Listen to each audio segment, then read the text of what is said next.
Mikhail Sergueïevitch Gorbatchev a 90 ans. Il est le dernier à avoir dirigé l'URSS. En Russie, sa réputation est double.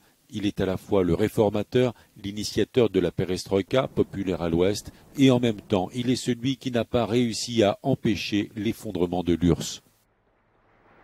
Pour Gorbatchev, la chute du mur de Berlin sonne le début de la fin.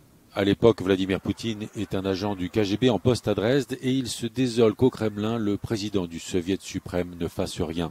Mais à Moscou, Mikhail Gorbatchev est à la tête d'une économie exsangue et il n'est pas en mesure de résister.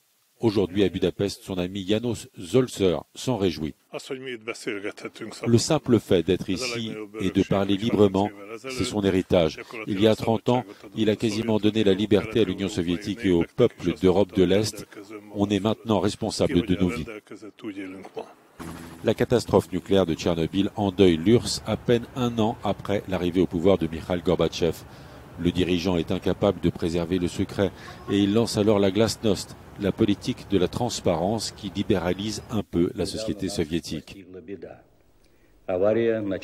Déjà mal aimé dans son pays pour avoir lancé une vaste campagne contre l'alcoolisme, Gorbatchev devient inversement populaire de l'autre côté du rideau de fer.